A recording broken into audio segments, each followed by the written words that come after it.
भन्दाखेरि अहिले तमाम विद्रोही शक्तिहरू बाहिर छ।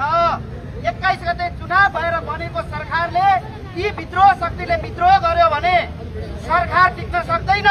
त्यस कारणले ती विद्रोह शक्तिहरूलाई सबैलाई समेटेर राष्ट्रिय सहमति गरौं, त्यसपछि सर्वपक्षीय सरकार बनाऊ र नागरिक बचाऊ महाअभियानसँग भएका 12 बुँदे सहमति, जनताका मुद्दा कार्यान्वयन, किराँत बौद्ध हिन्दू अधिराज्य, राष्ट्रसत्ता स्थापना, त्यसपछि चुनावमा जाऊ भनेका छौं। हामी चुनावमा जाँदैनौँ भनेका छैनौं, तर यथास्थितिमा चुनाव गर्दा देश दुर्घटनामा जान्छ। किनकि एउटा तबका बाहिर छ, त्यसले भोलि सरकार बने पनि विद्रोह गर्छ। अब चुनाव भइसकेपछि कसैले विद्रोह गर्न नपरोस्, कसैको छोराछोरी मर्न नपरोस्, कसैको काख नरोकियोस्। त्यस कारणले त्यस्तो खालको सर्वपक्षीय सरकार गठन गरेर चुनाव गरौँ भनेका हो।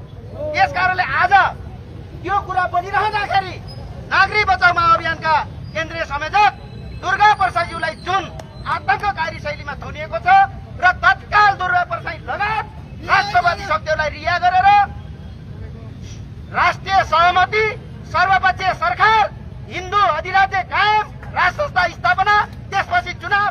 हामी पनि चुनावमा जान्छौँ। जनताले पत्यायो भने हामी सरकार बनाउँछौँ, जनताले पत्याएन भने फेरि 5 वर्ष हामी जनतालाई सम्झाउँछौँ। त्यस कारणले यो सुनिला सरकारलाई मैले के भन्न चाहन्छु भने 23 र 24 गतेको आन्दोलन चुनावको एजेन्डा थिएन। तपाईहरूलाई जेएनजीले दिएको म्यान्डेट यहाँका भ्रष्टाचारहरूलाई कारबाही गर्ने, यहाँका जुन लुट तन्त्र छ त्यो व्यवस्था रोक्ने र त्यसपछि तपाईँको सर्वपक्षीय सरकार गठन गरेर बल्ल चुनावमा जाने थियो। म सुशीला आमालाई के भन्छु भने तपाईँ एउटा आमा हो, न्यायाधीश भइसकेको आमा हो।